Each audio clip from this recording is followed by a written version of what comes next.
चांदूर बाजार तालुक्यातील आळवळण येथील श्री क्षेत्र बेसखेडा गावात दरवर्षीप्रमाणे यावर्षी सुद्धा तिसऱ्या श्रावण सोमवारी भक्तिभाव परंपरा आणि एकजुटीचा सोहळा रंगल्याचं दिसून आलं। या दिवशी गावभर दरवळते ती दोडक्याच्या भाजीचा सुगंध आणि रोडग्यांच्या धुरांची खमंग चव जिल्ह्यातीलच नव्हे तर राज्यभरातील भाविक हजारोंच्या संख्येनं श्रावण सोमवारच्या तिसऱ्या सोमवारी या गावामध्ये दाखल होतात।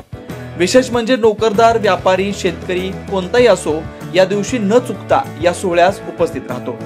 ही परंपरा 8व्या दशकात बालब्रह्मचारी चंद्रपुरी महाराजांनी सुरू केली। त्या काळी प्लेगच्या भीषण साथीनं गाव उद्ध्वस्त होत असताना महाराजांनी गोसाव्याच्या रूपाने दर्शन देत देवी समोर प्रार्थना केली। साथ संपल्यास जिवंत समाधी घेण्याचा प्रण महाराजांनी केला आणि देवीच्या कृपेनं रोग नाहीसा झाल्यावर श्रावणाच्या तिसऱ्या सोमवारी हनुमान मंदिराजवळ हनुमानाच्या समोर बालब्रह्मचारी चंद्रपुरी महाराजांनी समाधी घेतली।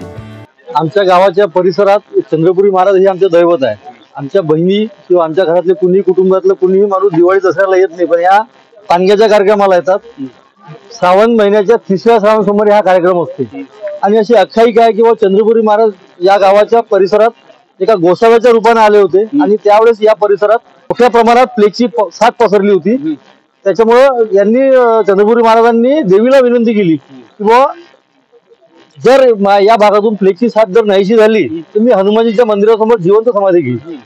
आणि इथून ती प्लेगची साथ नाहीशी झाली। त्या दिवशी यांनी श्रावण सोमवारी गाय दोडक्याची आणि रोडग्याचा प्रसाद सगळ्यांना दिला आणि स्वतः जिवंत समाधी घेतली। समाधीपूर्वी गावकऱ्यांना दोडक्याची भाजी व रोडग्यांचा प्रसाद वाटण्याची परंपरा त्यांनी लावून दिली, जी आजही तितक्याच श्रद्धेनं पाळली जाते। महिलांना महाप्रसाद ग्रहण करणं वर्ज्य असलं तरी त्या देवी पूजेत सहभागी होतात। गावात मोठ्या उत्सवाऐवजी साध्या पूजनानंतर नैवेद्य अर्पण करण्याची पद्धत आजही कायम आहे। या दिवशी गावात एकजुटीनं काम करून हजारो भाविक भक्तांसाठी महाप्रसादाची व्यवस्था करण्यात येते। हा फक्त प्रसादाचा नव्हे तर श्रद्धा, परंपरा आणि एकोप्याचा अनोखा उत्साह असतो, असे गावकऱ्यांच्या वतीनं सांगण्यात आलं। जुन्या आख्यायीनुसार महाराजांनी जे सांगून ठेवलेलं आहे की महाराजांना म्हणजे बाई म्हणजे जिवंत समाधीन बालब्रह्मचारी असल्यामुळे माझ्यापासून बाई या माणूस म्हणजे दूर ठेवायचा आणि महाराजांनी सांगितल्यानुसार लिहून ठेवल्यानुसार आमच्या गावातली जे बाया मंडळी आहे, आजूबाजूच्या परिसरातली बाया मंडळी आहे, या प्रसादाच्या म्हणजे प्रसादाचा सेवनच करत नाही। आणि आम्ही किती काही म्हणून राहिलो, बाकीच्या लोकांना आम्हाला सांगितलं ते काय हरकत आहे बा, घ्या बायेला चालते, पण कोणी बाया तयार नाही। बाया आमचा प्राण गेले तरी आम्ही हा प्रसाद स्वीकारणार नाही। काला चालते, आम्हाला काल्याचा स्वीकार बाया करत आहे। किती वर्षापासून चालू आहे? जवळजवळ आता आमचे जन्म झाले म्हणजे 200-300 वर्षापासून चालू आहे असं म्हणा का। ते ज्ञानेश्वर महाराज नंतरची हे समाधी दुसरी आहे। विशेष म्हणजे या गावामध्ये गेल्या कित्येक वर्षापासून हा उत्साह पार पडतो। मात्र हजारो भाविक भक्तांसाठी महाप्रसाद घेताना बसण्याची कुठलीही व्यवस्था नव्हती।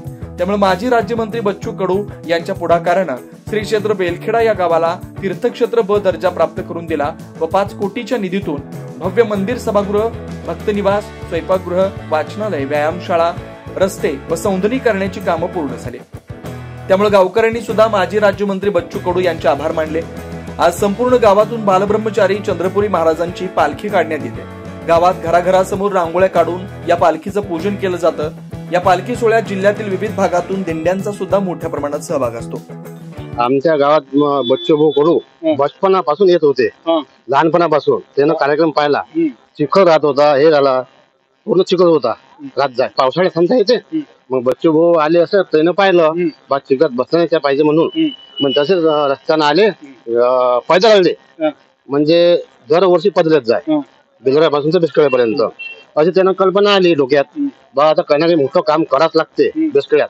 स्वतः त्यांच्या दिमाग लावला येणं संतोष भाऊ आमचे बेसकड्याचे, त्यांना विचारलं संतोष भाऊ कसं करावं लागते, काय करावं लागते, किती निधी लागते, काय करावं लागते, असे हे घडलं। म्हणजे काय काय बंद आहे यातून सभा मंडप मोठा, स्वयंपाकघर तिकडलं, रोड पूर्ण गावातले।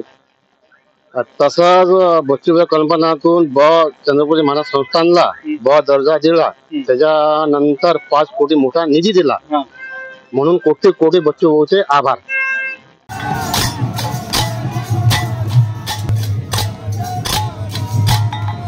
वेगवान घडामोडी पाहण्यासाठी आमच्या चॅनलला लाईक व सबस्क्राईब करायला विसरू नका।